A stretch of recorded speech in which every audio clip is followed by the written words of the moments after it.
So now is the time for you even to shoot more questions, and then we can pick one by one and then answer and then take it further. So maybe I could invite all of speaker, maybe you can turn on your camera, or even all of you to turn on the camera, and then we can discuss and how in the meanwhile you can always put your question in the chat. So of course, one of the questions come out of the innovation project. Of course, we have spent a lot of time, a lot of testing, a lot of study, and invent a new thing or validate new technology, bring the model, let's say in the last presentation from the lab to the field. But the next level is it commercial possibility, meaning that exploitation. So one of question for all of you, of course, do you see high potential, or you see any potential or any request from either TSO or from really the TSO who are in the process? So if they show interest or not. But of course, so that is my first question. But also, I would like also to invite my co-coordinator, moderator, Mark Norton, to also address also his question next. But my first question is that to all of you, what is the exploitability of this kind of solution and commercial? Meaning, is it really valuable to lose it or not? Okay, please go ahead.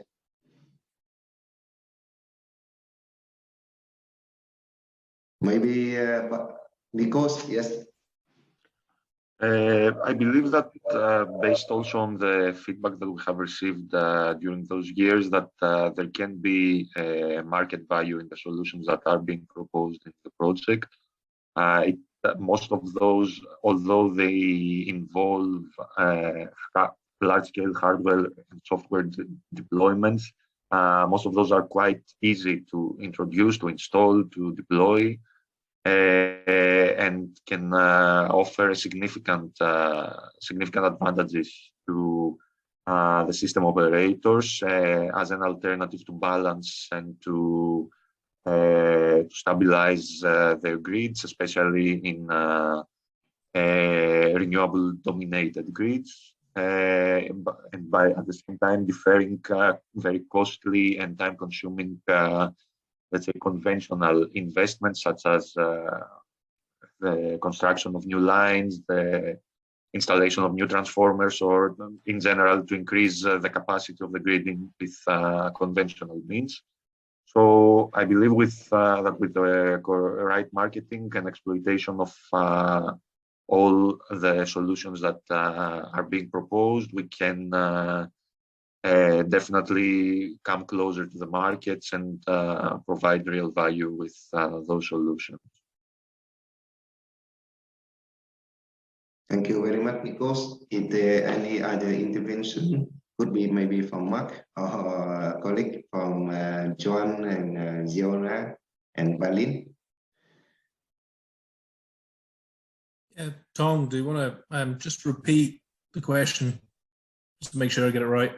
So what is the exploitability or commercial opportunity from your innovative solution? Okay, so from our perspective, looking at the mobile power flow control, we have worked with a number of system operators across Europe, looking at the use of the mobile technology. Some have already trialed it, so we've recently put a second generation technology onto the system in Austria. We are now moving a very similar technology as well forward with another couple of other system operators. So they see the benefit of having something that is able to move around and manage outages. We've done studies in about 4 or 5 of the European countries now, and we see that with relatively 1 or 2 trailers, you can manage a lot of construction activity. And we are moving through to purchasing at least in another 2 locations. So it takes a while to run these things in and to get sort of buy-in, but the prototype that we developed through FLEXITRANSTORE has now been improved in our generation 2, building upon that success. And now we're commercializing it, and we've got a lot of analysis, but also some first deployments that are happening on the grid. So it's a great start. The potential is huge. Hopefully we're just at the sort of the start of the wave of moving into this. But as I mentioned before, the big problem is going to be finding ways to be able to recognize the benefit with the regulators to be able to get the funding in order to be able to put these things in place. Thank you. Thank you.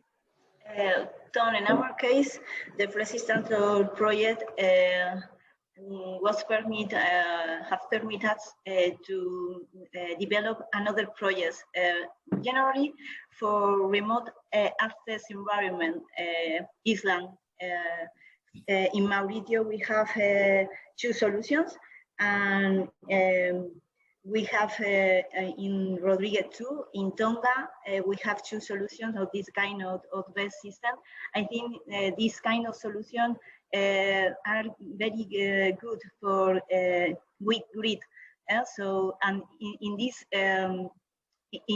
site are perhaps perfect for this kind of solution. So FLEXITRANSTORE permit us to go to this project with a new experience and with new lessons to manage the system in a better way.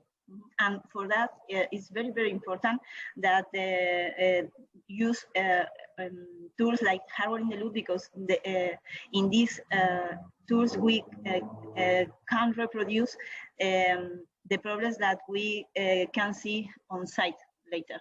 So for us, it's very, very important this project, because they permit us to access another projects, and we have a lot of ones, more than 8 now. One of them are working, and another one is in commissioning part of the project. So very useful for us. Yeah, it's very interesting to hear the 2 examples that you were even doing commercial during the project. So thank you this, so you can have a showcase to convince others to even move ahead. As an example from John or maybe Balin, do you have any feedback?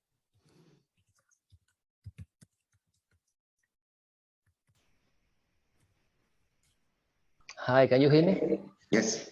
Yes, as per my experience, let's say the power part is already mature and can be reproduced and adapted to several scenarios. For instance, I've been last month in Chile supporting the commissioning of another BESS.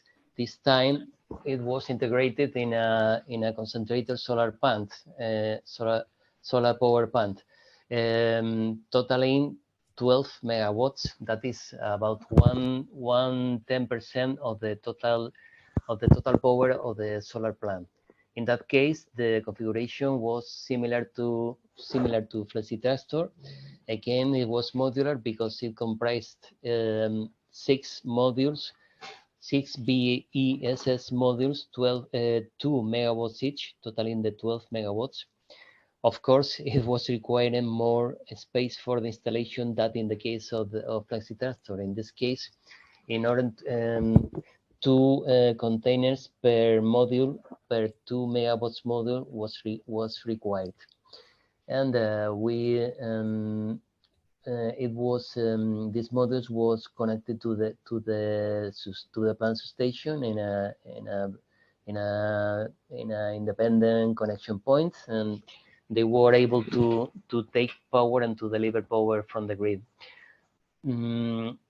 I believe that due to the modular nature and the modular design of the BESS container, it should not be a major problem to find a solution for each case. So that makes a very mature solution to that can be adapted and used to the market. And the upper level, the upper level of the control system, from my point of view, is going to need, let's say, more particularization, more work to adapt it to tailorize it, if you know what I mean. Because from the moment that you are trying to design a communication grid where all the actors that are involved in the operation of the grid can be allocated, you need to take into account the particulars of the case. So what I'm trying to say is that maybe in the development of the control system, we are going it's going to be necessary to go case by case, step by step. But however, this is from my point of view, this is the most valuable part of the FLEXITRANSTORE project, because as Pedro has been explained and highlighted during his presentation, it has been possible to develop this control system that integrates all the, let's say, all the pieces of the puzzle, and this can provide a very valuable added value to this technology. So to summarize, I believe that the solution that we have been developing for the FLEXITRANSTORE project has been marketable, has been reproduced, is going to need most likely to be adapted to the particulars of each application, but in any case, it will be worthwhile to use, and it can provide a lot from a lot of flexibility and reliability for the grid operation. And for this project in Chile, we are collaborating with Abengoa because the best converter are from GEMA. So we made synergies in this sense too with the project. Interesting that thanks to this project, you also in a way that collaborate the good point from each side of the partner. Excellent. Mark, do you have any question for the presenter or as a participant? Feel free to open your microphone and have question. I have. Thanks, Tom. I think it's pretty obvious that it's recognized that the ability to be able to build new network in a timely fashion is an extreme challenge and really will not work out in every situation. And there is that need for flexibility. I think that's universally accepted. We've heard from most of my co-presenters that we're all addressing various needs in regards to that flexibility. I suppose I'd be interested to get their thoughts, having worked with us alongside on all of these projects, what the combination, how much do they think the combination of benefit we could provide with all of our technologies being worked on the system? How far would that take us to optimizing the network that we have today and managing this huge challenge of maintaining an operable network, congestion-free network, whilst larger scale network reinforcements are being developed that are taking increasingly longer timescales? Maybe first, maybe we can address this one to Professor Petro and maybe David. They have done a lot of simulation and they must have some first testing. And then before we can ask for the other colleague, what is their view? Petro and David, do you have any answer to this kind of estimation from the question of Mark?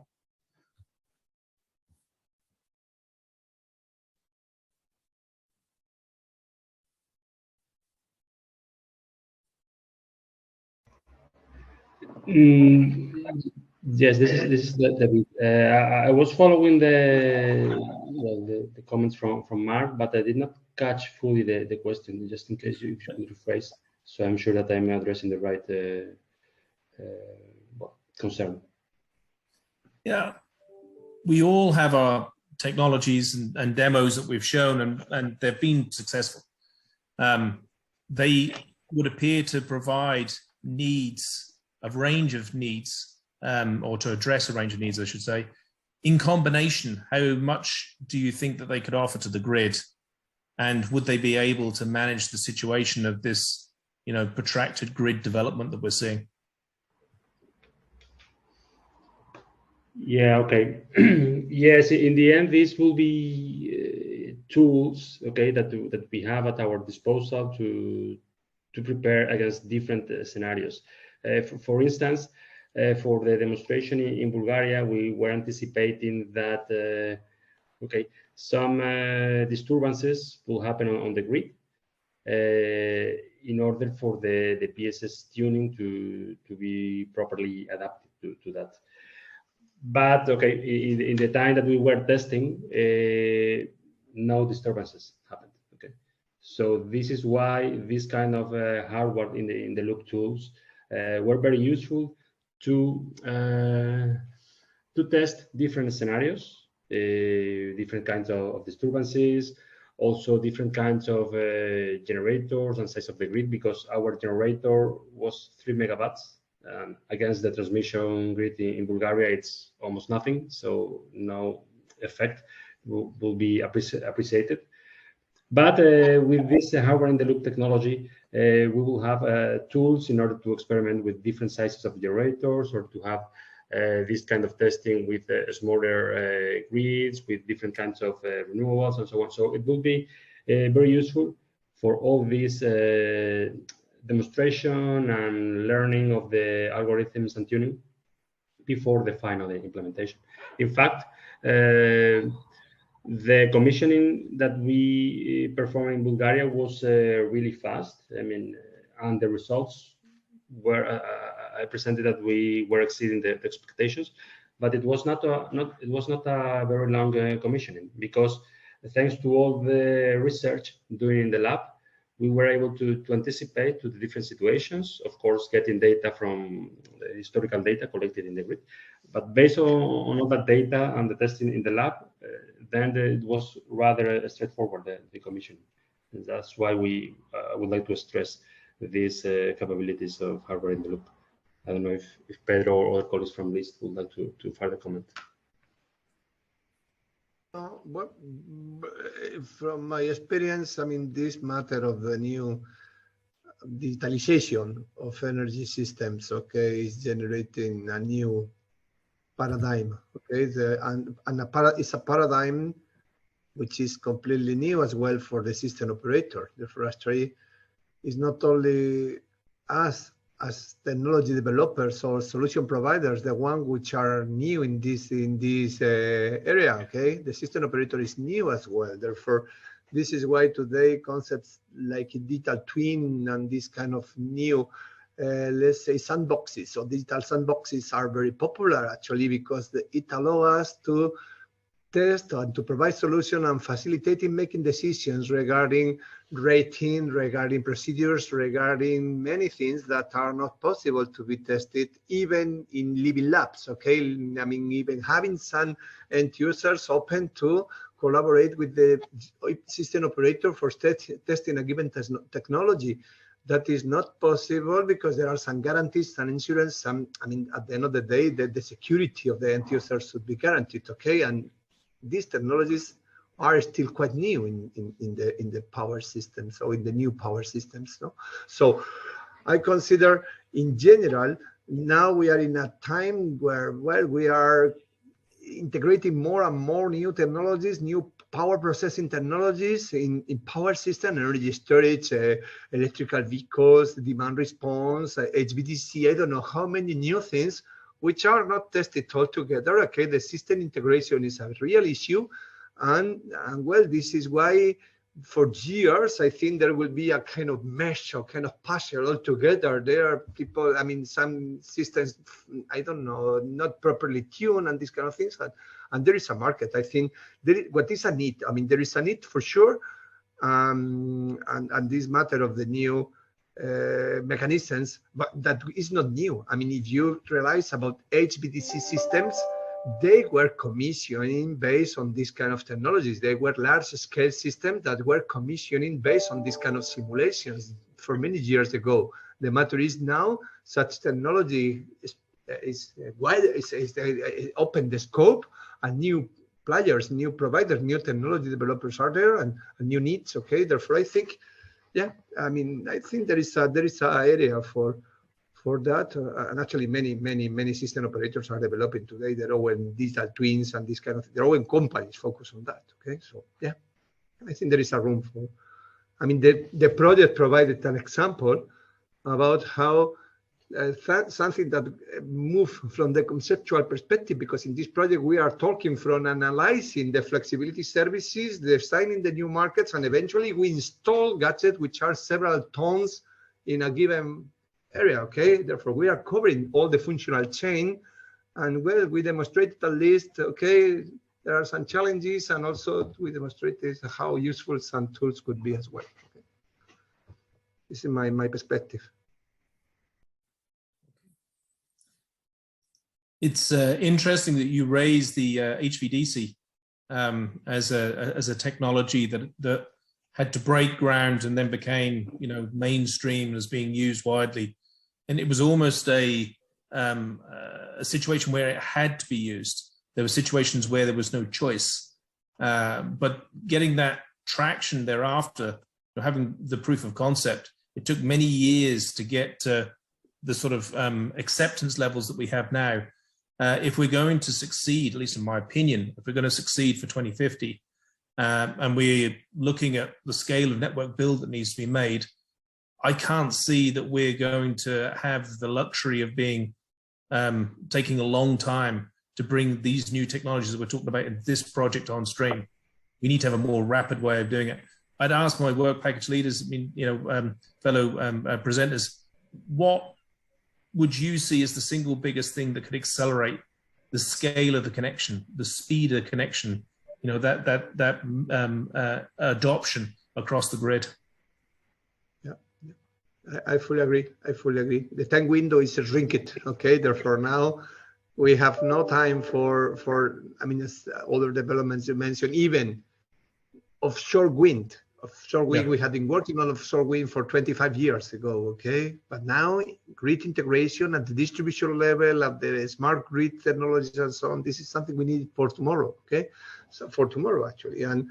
And really, I mean, this is a second challenge, I agree. I mean, and regulations are necessary, yes, but regulation is not only the solution. I mean, regulator, they will go after technology. Therefore, it's true. I mean, the challenge for both, for system operator and technology providers are very, very, very stressing, actually. Not only big, but stressing, because it's necessary to markets and even in the last situations, okay, when even we realize how important is energy independence, how important is energy security and these kind of things because of the last events, okay? So now it's even more and more important, okay, to be able to come up with solutions and responses. And yes, I agree with you. I mean, the time is running very fast against us, against developers.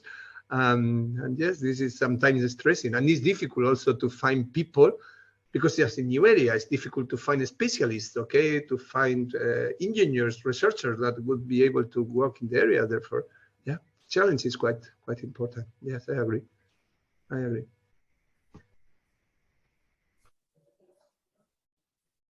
Yes, it's interesting to listen, but also here at the low voltage level.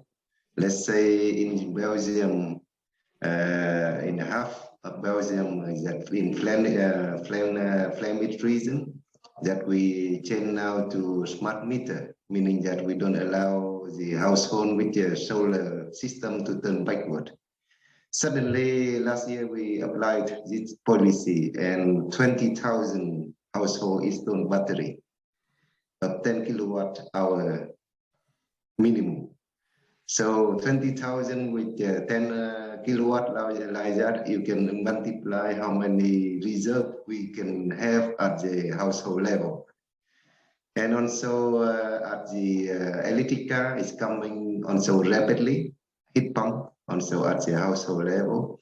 But also other people also speak at, how we say, energy independent at household level.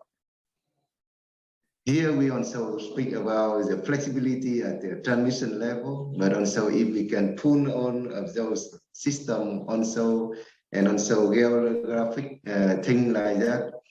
Here, putting it, how to say, the situation in very complex or interesting moment, that as a household level, people try to become energy independent, but also at the wind farm or solar farm, like the case of John and Joa also spoke, also flexible and also controllable at the wind farm, but also the grid level, and also increased interconnection here. So I would like to hear also your view on this kind of flexibility.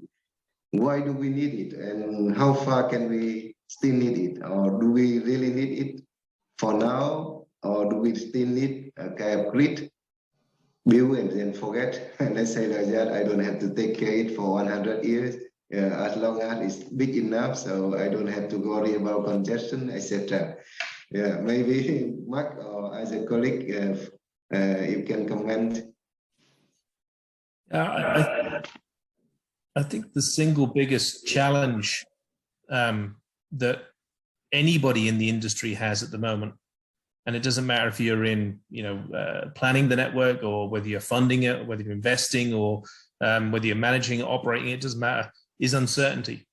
And what you've mentioned there, Thong, is just a classic example. We've got this potential for heat pumps and for batteries coming on stream, huge domestic uptake that could provide a vast amount of services to the system, fantastic. But at the same time can also threaten the system and can also undermine the ability to develop a network that's efficient and continues to be efficient and cost effective. And that to me is where flexibility really pays, is when you've got enough flexibility in the tool set that you have, or the technology toolbox you have, to make best use of the network that you have at any one point in time. And this is the big and, have enough flexibility to manage any of the future upcoming scenarios. And a lot of the technologies we're talking about here are quick to fit, fast to deploy, reusable, and as a direct result, they can respond within the timeframes that we need to, as our ability to foresee the future becomes shorter and shorter and shorter. So that to me is the real power of flexibility. You need it on the day-to-day operation of the system, but also it's fine to operate today or even in 10 years' time, but if you can't survive the period in between, you're in real trouble. And it's a period of in between for any possible future, not just for the one that you think is most likely. Thank you. You have any other comment, Petro, or other participant? Please feel free to open your microphone. Thank you, Mark. Pleasure.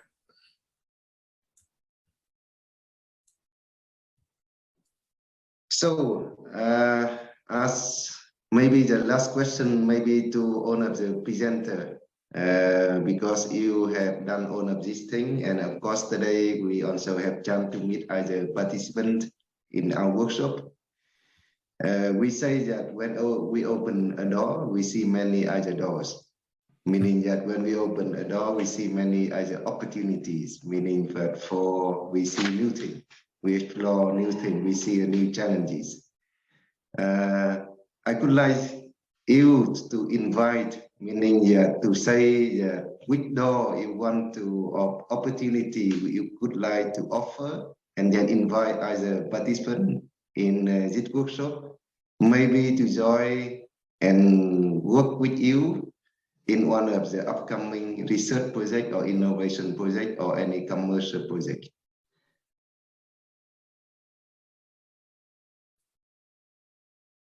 Sorry, Don. Thank you. Yeah.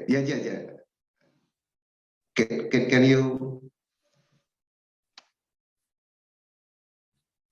Okay, Mark, you want to start? Okay, go ahead. I was just trying to work out, are you asking us to say, what do we think is the next opportunity and who we might like to work with? Yes. What are the next challenges or opportunities that you could like to invite as participants here, maybe to join and then join force with you either in a research, innovation, or commercial project? I see. Well, from our perspective, we are always looking for technologies that are compatible with our own. So, we're looking at changing the power flow on the grid. We're looking at doing that dynamically in the long term. So, certainly there are technologies within this project that would seem to be mutually beneficial to ourselves. In fact, most of them, to be honest. So it was an open invitation to most of you to work with us, but maybe in different areas. So, we're very keen and moving towards grid forming services and providing those using our technology. We are very keen on offering a combined solution to our customers. So they may come to us, I'll use a couple of examples as I go along. They may come to us looking for dynamic line rating, should we say, and ourselves may work very well at creating capacity where there isn't any by putting dynamic line rating in to recognize there's more capacity there, and for us to make use of that capacity, or for us to increase the level of dynamic line rating because we can reduce the risk that the ratings will be exceeded. But then, say with BESS, for an example, we know it can provide energy for very short-term services like grid forming. And we can extend the range of what it can actually do. So there's a number of collaborations there I'd ideally like to pursue after now. When you talk about into what area, there's so many different areas that we could actually try and move the R&D into. That's probably a very difficult question to answer. But one particular area that we have a focus on at the moment, one that's maybe because of our US parent companies focus at the moment, is looking at things like climate adaptation and how do we deal with wildfires, flooding, and that kind of thing on the grid, and to future-proof for that. And can we use the tools that we're installing now for flexibility to deal with the day-to-day running of the grid, to deal with those emergency situations as well? So hopefully that gives you some answer, Tom. It's a very broad question you asked, so hopefully it gives you some. Thank you. And as a colleague, please go ahead. Maybe Nikos, do you see any potential collaboration from the platform you are building, and do you see any gaps or room for future collaboration? Sorry, I'm Giovanna from HEMA.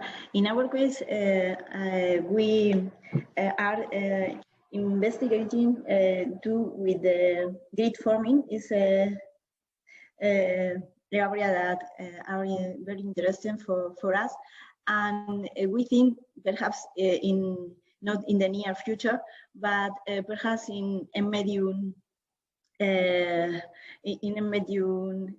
period, we can see hydrogen hybrid. I don't know what to say in English. Hybridization with the hydrogen systems. Now, this is an area that perhaps is not very student during the past, but by now have a lot of areas to investigate. So I think these two areas are very, very interesting for us. Marvelous. Nikos or Juan or David or Petro, please go ahead. Hi, Thong. I would like to say that I support the comments by Mark and Giovanna. One possibility is a further development of grid forming technologies. I am related with this topic because I am currently working on my PhD on the University of Seville that is focused on these grid forming technologies. So I have the chance to attend and other technical meetings, what I see is that the introduction of green forming converters to maintain the stability of the grids is a current tendency, and that they are targeting at higher levels in the grid. I mean, not leaving the grid forming converters for distribution grid, but also using them at higher voltage in the transmission system. So it would be quite a challenge to use the knowledge and the technology of we have developed in FLEXITRANSTORE. I mean specific the communication architecture to integrate this grid forming. To use the technology to help the deploying of these grid forming converters in the grid. One point that I learned of one of the presentations I attended is that even although the renewables based resources are developed increasingly, the utilities tend to maintain a power reserve based on conventional synchronous machines in order to guarantee the conditions of inertia in the system. And since the synchronous machine are based on conventional energies, this is a point that could let's say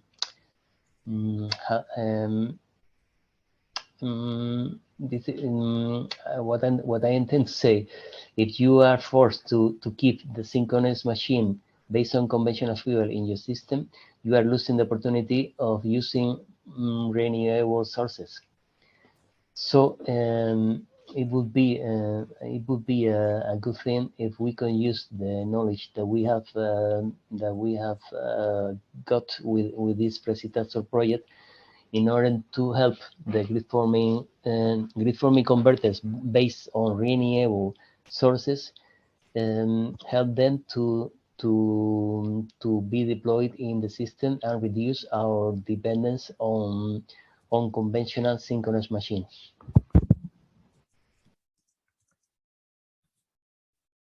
Thank you. As your colleagues, Nikos, David, or Petro, you want to say something?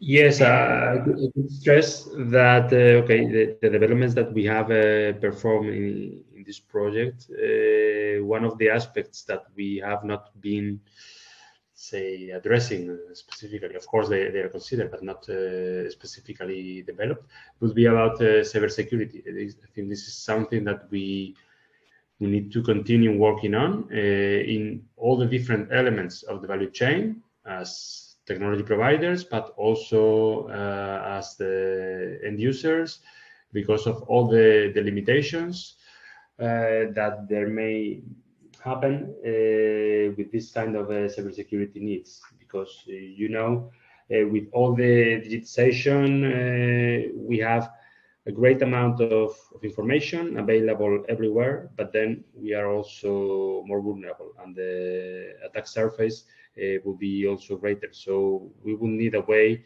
of protecting the devices, the communications, and the whole setup in order to ensure that the calculations, the controls, the different strategies that we are developing are indeed using the real data and not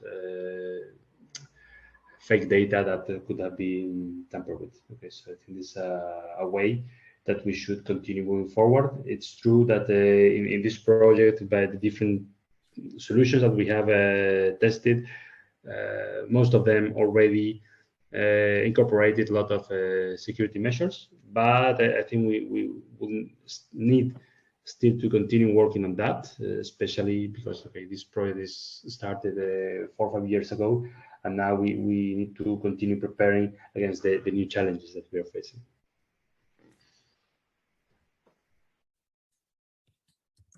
Thank you. And as your colleagues, if you want to have final offer. Well, I would say, this is Pedro. I would say, well, the project, I think what we did interesting, sorry, because, I think it's interesting because we should realize we wrote and we proposed this project in reality 5 years ago, no? It was executed, but we were thinking about this matter, about digital platforms, about providing inertia or power oscillation damping, or I don't know, emulating grid impedance and so on, which actually are the futures of grid forming that you are mentioning 5 years ago, okay? So at that time, that was new, okay? Today, of course, grid forming is a commercial offer, okay? It's a reality, okay? So if we had to think on the future, okay, so I would think, I considered at the same time when we were talking actually to operators 5 years ago, and we proposed then to have communications in range of milliseconds because we had to implement grid forming capabilities, okay, for, I don't know, power oscillation damping or passive emulation or islanding operation or black star implementation that was impossible. Today is a reality. I think we should start, we should also recognize today that is, as I mentioned, a reality, and what we should think are on system level solutions, not on a station level solution. In this project, we developed a station level solutions, okay? We integrated batteries in substations, but we should consider what would happen if we have 100 substations from 10 different manufacturers. How do we operate that? That could be maybe the reality in a closer, let's say, power converter dominated system, okay? So I consider if we had to think in the future project that we had developed, yeah, I could think of that, okay? What digitalization layer, as David mentioned, cybersecurity and other kind of securities would be also more and more important. And we should consider now all the manufacturers are interested in developing grid forming. Yes. How do we play together? Because who of you can tell me today what is grid forming converter? Because I think myself was one of the ones, if not the promoter, but I have a paper with 3,000 citations explaining what is forming in 2012.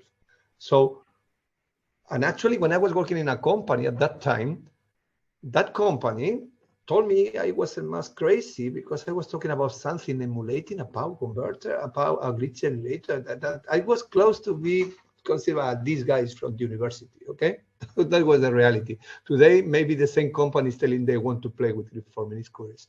But the challenge today is not that. We are late today for grid forming stations. The matter is grid forming systems. How do we make grids that are able to energize energizing themselves and providing services to others as a grid, a multi-port system able to do that. This is the challenge with multi-vendor, multi, let's say, services and so on. That is an issue that should be solved, and it is the challenge that we are going to face up pretty soon, in my opinion, at different levels. I mean, not only transmission, as you mentioned, also distribution. I mean, how do we coordinate that at that level?